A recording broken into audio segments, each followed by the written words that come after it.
Pada satu minggu di tahun 2018, Lena akhirnya pulang ke rumah setelah 2 tahun merantau di Malaysia sebagai pekerja migran.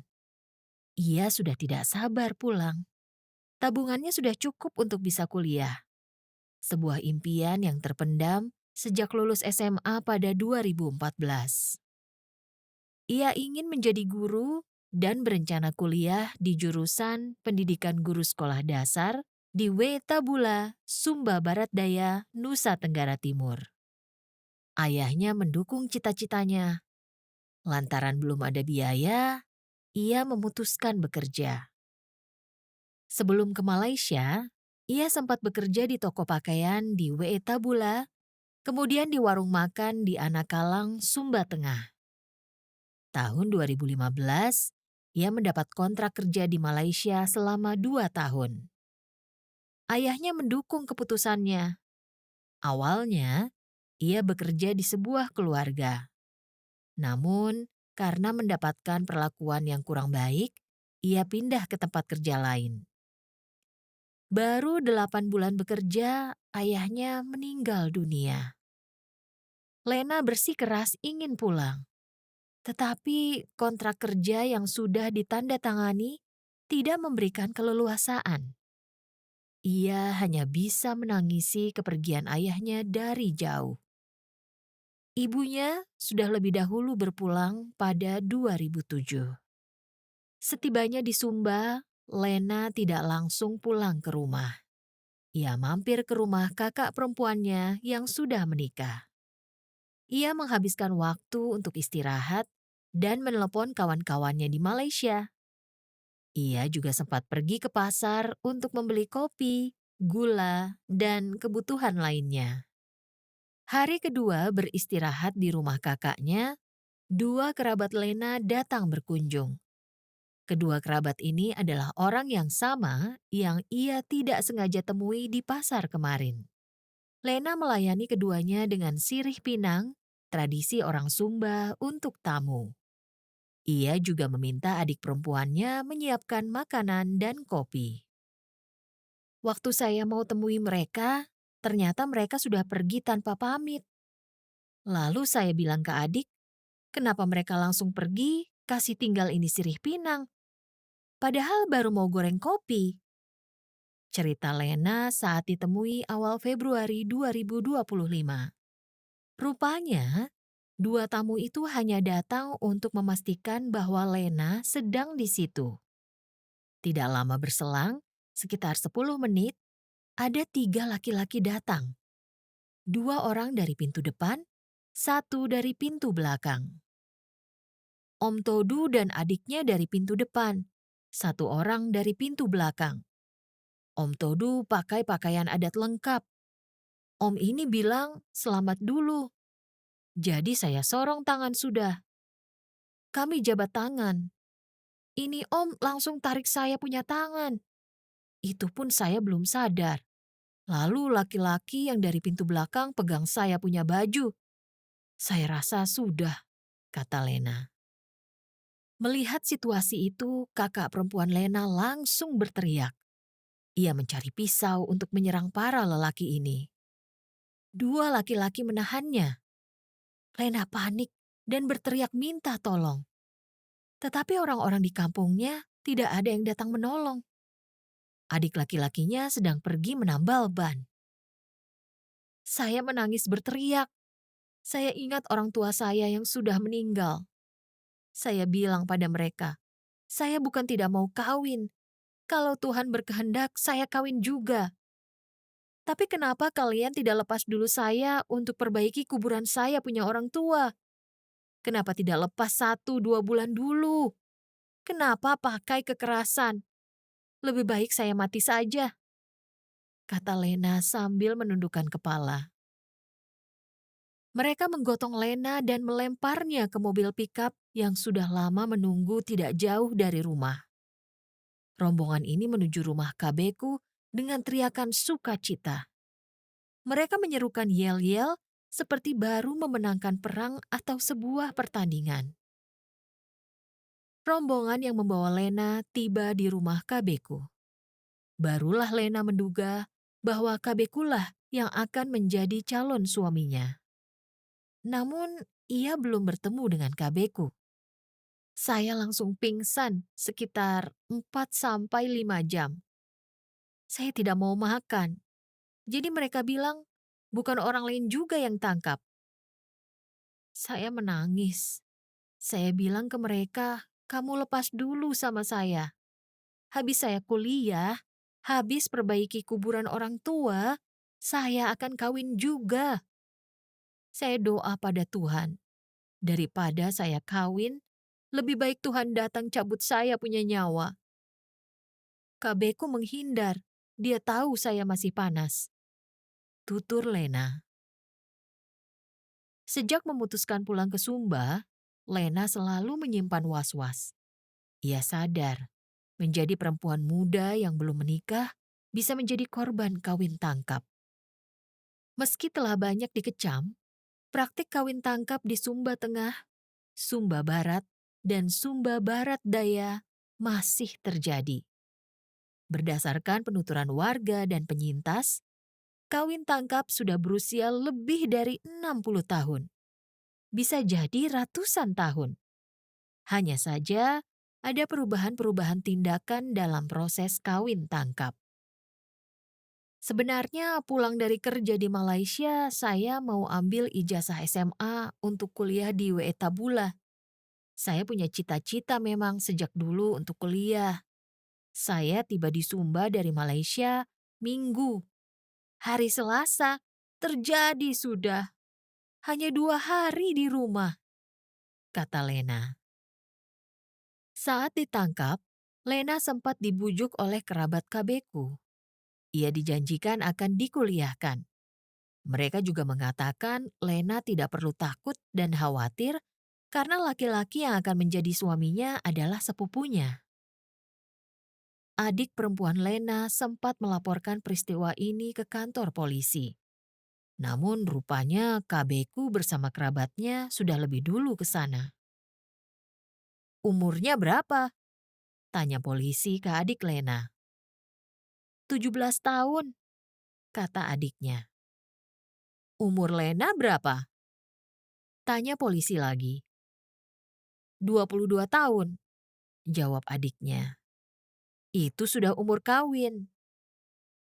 Mungkin dorang sudah kasih uang rokok juga Tapi adik saya tetap bawa polisi ke kampung. Polisi tidak bertemu atau bertanya pada saya, kata Lena. Mereka bicara dengan keluarga KBku dan keluarga Lena yang bukan saudara kandungnya. Perwakilan keluarga ini mengaku ada pesan dari nenek sebelum meninggal bahwa Lena dan KBku harus dinikahkan. Sebagai keluarga, mereka setuju Lena dikawinkan dengan KBku. Polisi mengatakan agar diurus damai saja. Selang beberapa waktu, KBku datang. Keluarganya meminta ia berdiri di depan Lena.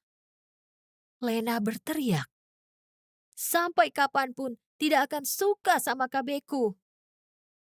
Sepertinya mereka mencari dukun, karena sejak tiba, saya tidak mau makan dan minum.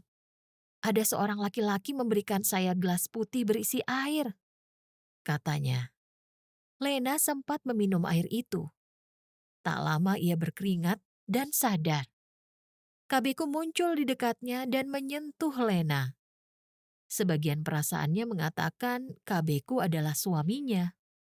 Sebagiannya lagi ia berharap keluarganya datang menjemputnya dan membatalkan pernikahan ini. Namun, yang terjadi adalah dimulainya prosesi adat pernikahan. Keluarga KBku mengutus juru bicara adat dan mengantar 1 ekor kuda ke keluarga Lena. Hari berikutnya, keluarga utusan Lena datang. Ada kepala desa yang juga kerabat Lena. Harapan Lena bangkit. Ia meyakini bisa tetap kuliah dan memperbaiki kuburan orang tuanya. Dari kamar, Lena mengikuti perbincangan adat kedua keluarga ini. Harapan Lena pupus begitu mendengar bahwa keluarga besarnya setuju Lena menjadi istri KBku. Lena tahu bahwa adik kakak kandungnya, dan mama saudaranya tidak setuju. Tetapi mereka tak berdaya berhadapan dengan keluarga besar, apalagi Lena. Saya lihat saya punya keluarga. Saya merasa sedih. Nasib saya di sini sudah saya pikir. Waktu saya lihat kepala desa, dia suruh saya turun dulu dari balai-balai atas. Dia peluk saya. Dia menangis, kata Lena. Kepala desa ini masih kerabat dekat keluarga Lena. Hari itu, kepala adat memberikan sarung untuk Lena dan kain untuk Kabeku. Kepada Lena ia berujar, "Kau di tempat yang bagus sudah. Walaupun suamimu bukan orang kaya, yang penting itu dia bisa urus kau punya hidup," dia bilang. "Mungkin Tuhan punya kehendak." Lena menangis. Lena kecewa. Keluarga membawa kepala desa, tokoh adat untuk menasehatinya, tetapi tidak ada yang bertanya apakah Lena setuju atau tidak untuk menjadi istri Kabeku. Lena terpaksa menerima keputusan keluarga besar dengan hati yang terluka. Nenek Kabida adalah penyintas kawin tangkap lainnya. Tahun 1979, ketika usianya baru menginjak 25 tahun, ia ditangkap dan dikawinkan paksa. Saat itu, Kabida adalah pekerja di salah satu kantor asuransi di Waikabubak di Sumba Barat. Berbeda dengan Lena, modus yang digunakan untuk menangkap Kabida adalah dengan kong kali kong antara gerombolan penangkap dengan sopir angkot. Di hari dirinya ditangkap, kenang Kabida, kawan kantornya mengajak untuk tidak pergi ke kantor. Padahal Kabida sudah bersiap dengan seragam kantor. "Mari dulu Rambu," panggilan untuk perempuan. "Ini hari kita tidak ada kegiatan di kantor," kata kawannya. Kita pergi saja. Biar kita kerja apa saja toh," kata Kabida. "Besok saja kita pergi," jawab kawannya lagi. Jadi saya kembali sudah ke rumah. Saya tidak ganti baju juga. Saya lihat Otto, mobil angkot, langganan saya ke arah tempat tinggal. Saya kenal sopirnya, kami biasa guyon. Tapi hari itu dia serius sekali. Jadi saya bilang, "Kenapa kau serius sekali?" kata Kabida. Si sopir angkot lalu mengajak Kabida ke kampung keluarganya dengan dalih menemani mengobati giginya yang sedang sakit. Seorang ibu yang dikenalnya membujuknya naik angkot bersamanya. Kelak, baru Kabida menyadari bahwa skenario ini sudah didesain secara rapi dengan melibatkan orang-orang yang dikenalnya. Kabida tidak menyadari bahwa dirinya sudah menjadi incaran keluarga laki-laki yang akan menangkapnya. Di dalam angkot, Kabida berbincang dengan mereka. Mereka naik ke angkot tidak serentak, tetapi satu persatu layaknya penumpang biasa. Duduk berjejeran dengan Kabida. Seperti ada aba-aba, tiba-tiba tangan Kabida dicengkeram. Kabida dan laki-laki yang menangkapnya, sebut saja Meki, memiliki hubungan kekerabatan. Ayah Kabida adalah saudara sepupu dari Mama Meki. Jadi Kabida adalah anak om dari Meki. Dalam tata adat perkawinan Sumba, relasi ini ideal untuk menjadi suami istri. Hanya saja, Kabida kecewa mengapa ia diambil paksa tanpa pendekatan kekeluargaan. Baginya pilihan menikah itu harus berasal dari dirinya. Kabida mengatakan ia telah menjadi tumbal dari rencana peminangan seorang perempuan yang semestinya menjadi istri Meki. Hubungan Meki dan kekasihnya sudah mendapatkan persetujuan kedua belah pihak keluarga. Namun, saat proses peminangan dilangsungkan, pihak keluarga perempuan tidak menyetujuinya. Tidak diketahui pasti alasannya. Meki dan keluarga besarnya kecewa dan malu. Ini menyangkut harga diri Meki dan keluarga besarnya. Untuk menjaga marwah karena merasa dipermalukan dengan penolakan pinangan, maka dengan cepat mereka mencari seorang perempuan dengan jalur mengambil paksa. Prinsip ini dalam tradisi Sumba bertujuan untuk memulihkan nama baik dan mengangkat harga diri Meki dan keluarganya. Meskipun cara mengambil paksa Lena dan Kabida berbeda, tetapi ada kesamaan prinsip dari perspektif pelaku. Keputusan Kabeku, laki-laki yang menangkap Lena, juga terkait harga diri. Jauh hari sebelum Lena ditangkap, Kabeku sudah gagal 2 kali untuk mengambil paksa perempuan. Sebenarnya sasaran Kabeku adalah adik perempuan Lena. Dulu dari nenek, memang dulu ada perjanjian. Kalau dilanggar, istilah ada ya pamalinya. Saya sampai pergi ke Waingapu untuk cari adiknya. Saya dan 20 lebih orang pakai pikap ke Waingapu. Kami dengar adiknya Lena kerja di toko. Sampai di Waingapu, kita keluar masuk toko.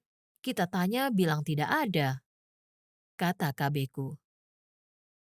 Lena tidak masuk dalam rencana Kabeku. Tetapi begitu ia tahu Lena telah pulang kampung, maka Lena menjadi targetnya.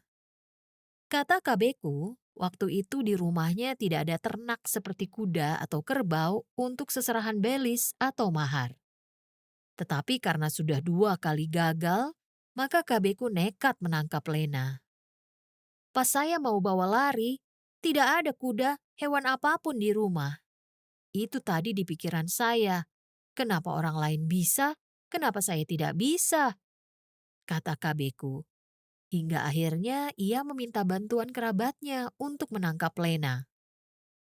2 kali kegagalan yang dialami Kabeku membuat dirinya kecewa dan merasa harga diri dan keluarganya jatuh. Kabeku juga terbebani dengan mitos yang dipercaya oleh masyarakat Sumba Tengah. Ada pandangan dalam masyarakat, jika seorang laki-laki belum punya istri pada usia tertentu, maka kelak jika meninggal, ia akan dikuburkan dengan buah kelapa gading atau istilah setempat kelapa merah. Ada juga stigma bahwa laki-laki yang tidak menikah dituding kasalabai atau banci atau dianggap impoten. Istilah kawin tangkap tidak spesifik muncul dalam terminologi bahasa atau 9 dialek yang ada di Sumba. Praktik ini lebih dikenal dengan sebutan Yapa Mawini atau tangkap perempuan, Yapa Marada atau tangkap di Padang, Gapa Magine atau tangkap perempuan, Piti Maranggang atau ambil paksa, Wenda Mawine atau tangkap perempuan. Kawin tangkap baru diperkenalkan sekitar 15 tahun oleh Salomi Rambu Iru, aktivis perempuan yang sudah lebih dari 20 tahun mendampingi korban. Salomi Rambu Iru atau Mama Salomi saat ini menjabat sebagai Direktur Forum Perempuan Sumba. Dalam sebuah wawancara, Salomi menggambarkan bagaimana perempuan dan anak perempuan korban kawin tangkap diperlakukan. Ada yang dipaksa bersetubuh pada malam pertama setelah ditangkap, ada yang masih berusaha membujuk si korban. Biasanya kalau perempuan, kalau sudah diapa, dia akan dikasih masuk ke kamar, dipersatukan dengan laki-laki yang mau ambil dia jadi istri. Kalau melawan, maka akan diikat kaki tangannya. Ada yang langsung diperkosa oleh pelaku. Dorang bilang biar dia jinak dulu. Dorang anggap perempuan itu seperti binatang, betul? Kata Salomi yang saat ini sedang beristirahat total karena sakit dalam jangka waktu yang lama. Inisiatif Salomi kini dilanjutkan Solidaritas Perempuan dan Anak atau Sopan Sumba. Sejak 2017, Sopan Sumba mulai mengidentifikasi para korban kawin tangkap di Sumba Tengah. Mereka membangun komunikasi persuasif dengan para korban untuk mendapatkan informasi maupun pengalaman pahit. Secara paralel, Sopan Sumba merangkul para tokoh adat yang biasanya menjadi juru bicara dalam adat perkawinan. Pandangan para tetua adat tentang kawin tangkap masih terpecah. antara yang pro dan kontra. Adat kita orang Sumba ini sangat menghormati perempuan. Kalau ada laki-laki yang suka sama perempuan, ya dia dan keluarganya datang ketuk pintu. Ini istilah adat kita kalau mau melamar perempuan. Saya tidak setuju ini apa. Saya senang kalau kita bisa bicarakan bersama ini, kata Umbu Sangaji, salah satu tokoh adat dari Sumba Tengah. Bagi Umbu Sangaji, perempuan dan laki-laki setara. Jika pada waktu lampau ada anggapan bahwa laki-laki itu lebih berkuasa dan berhak memperlakukan perempuan, maka saat ini perlu ditinjau kembali. Karena, kata Umbu Sangaji, saat ini perempuan dan anak dilindungi oleh kebijakan negara. Kawin tangkap itu ketimpangan adat yang dilakukan oknum laki-laki yang sombong, merasa diri hebat karena kekuasaan maupun finansial. Katanya, pada prinsipnya kawin tangkap adalah pelanggaran adat karena praktik ini memiliki denda adat. Itu pelecehan dan mengabaikan hak-hak perempuan karena praktik ini berlaku secara sepihak tanpa peduli terhadap keinginan perempuan yang akan ditangkap. Sejak 2022, Sopan Sumba mengajak para korban kawin tangkap untuk membagikan pengalaman mereka. Dimulai dari orang-orang terdekat anggota. Dua penyintas juga masuk dalam tim Sopan. Ada juga ibu, tante, dan keluarga dari relawan Sopan. Dari merekalah kisah ini secara terbuka dibagikan kepada publik. Tindakan ini menggugah para korban yang masih terluka dan takut membagikan kisah mereka. Pertemuan perdana mereka terjadi pada 2023. Pertemuan dihadiri para korban dari tahun 1970-an hingga 2018. Suasana ruang penuh dengan tangisan, menggambarkan bagaimana meski puluhan tahun berlalu, luka itu masih dirasakan mereka. Pertemuan perdana betul-betul hanya menceritakan kisah mereka. Di akhir pertemuan, mereka mengatakan ada perasaan lega dan terharu karena ada ruang aman bagi mereka untuk bercerita. Rasa solidaritas mulai tumbuh. Setelah beberapa pertemuan, Sopan Sumba mengundang suami mereka yang pada masa lalu adalah pelaku kawin tangkap. Dalam diskusi mendalam, para suami mengaku menyesal mengingat apa yang mereka lakukan pada istri mereka. Mereka menyadari bahwa ada tuntutan sosial, adat yang memaksa mereka untuk lekas mencari istri dalam usia 20-an. Kesadaran ini yang juga pada akhirnya disebarkan dalam perbincangan bersama keluarga inti, keluarga besar, tetangga, dan komunitas masing-masing. Secara paralel, Sopan Sumba juga membangun komunikasi dengan para tokoh adat. Dari rangkaian komunikasi itu terungkap bahwa beberapa tetua adat juga pelaku penangkapan perempuan pada masa mudanya. Tetapi ada juga cenderung mendukung praktik ini. Ruang-ruang publik juga diorganisir bersama untuk memberikan kesempatan para penyintas memberikan testimoninya. Peristiwa yang pernah saya alami beberapa tahun lalu selalu melekat dalam ingatan saya. Saya membagikan kepada adik-adik ya, ada juga adik-adik laki-laki di sini, agar tahu bahwa luka itu tetap ada di hati kami yang pernah menjadi korban, kata Olvi Erhida, relawan Sopan Sumba. Gerakan sistematis yang dilakukan Sopan Sumba dengan membuka diskusi-diskusi bagi para penyintas, pelaku, tokoh adat, pemerintah, gereja, dan jaringan masyarakat sipil di tingkat lokal membuahkan hasil. Pada 11 Mei 2024, para tokoh lintas aktor ini mendeklarasikan kesepakatan adat di Sumba Tengah untuk menghentikan praktik kawin tangkap. Dalam forum ini, hadir juga Komnas Perempuan, Kementerian PPPA, dan Komisi Perlindungan Anak Indonesia. Kami melihat bahwa perempuan dan laki-laki adalah korban. Perempuan sudah pasti adalah korban. Bagaimana dengan laki-laki? Mereka adalah korban sistem sosial yang memberikan label dan stigma kepada laki-laki yang belum menikah atau terlambat menikah, kata Justina Damadia, Direktur Sopan Sumba. Justin menjelaskan bahwa dirinya sejak kecil hidup dalam lingkungan yang menganggap kawin tangkap itu lumrah. Orang tuanya juga korban dari tradisi ini. Pada 2023, Komnas Perempuan mempublikasi laporan pemantauan kawin tangkap di Sumba, praktik pemaksaan perkawinan berbasis gender terhadap perempuan, akar masalah, bentuk, dan konsekuensinya. Laporan ini merupakan bentuk kerjasama Komnas Perempuan dengan jaringan masyarakat sipil. Untuk diketahui, praktik serupa kawin tangkap juga terjadi di negara lain, seperti Moldova, Chechnya, Armenia, Ethiopia, Afrika Selatan, Kirgistan, dan Kazakhstan. Sedang di Indonesia juga terjadi di Lombok, Nusa Tenggara Barat, dengan tradisi yang dikenal dengan nama merarik. Jadi, kawin tangkap ini bukan urusan orang Sumba saja.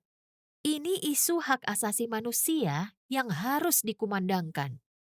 Bagi kami, isu kemanusiaan seperti ini penting untuk disuarakan dari level lokal, nasional, hingga internasional sebagai bagian dari upaya membangun solidaritas global, kata Justin. Sopan Sumba mencatat sejak 2013 hingga 2023 terjadi 16 kasus kawin tangkap. Jumlah ini belum termasuk dengan kasus yang tidak terjangkau media atau pendamping. Kami berharap pemerintah baik lokal maupun nasional segera membuat langkah penting untuk gerakan bersama. Selama ini gereja sudah bergerak bersama. Ini agenda mendesak yang perlu dilakukan oleh pemerintah baru di Pulau Sumba, tukas Justin. Kamu baru saja mendengarkan pembacaan reportase Ditangkap dan Dinikahkan Paksa, Perjalanan Perempuan Sumba Melawan Tradisi yang Keliru oleh Martha Hebi yang diterbitkan oleh Project Multatuli. Project Multatuli adalah pers berbasis keanggotaan pertama di Indonesia. Partisipasimu adalah kunci. Kami meyakini bahwa informasi yang terpercaya adalah hak semua orang. Dengan kontribusi mulai dari Rp30.000, kamu dapat bergabung sebagai kawan M, sekaligus memungkinkan seluruh pembaca mengakses artikel kami secara gratis. Melalui keanggotaan ini, kamu juga turut berpartisipasi dalam praktik jurnalisme publik dengan membantu menghadirkan suara bagi mereka yang selama ini dipinggirkan, diabaikan, dan disisihkan.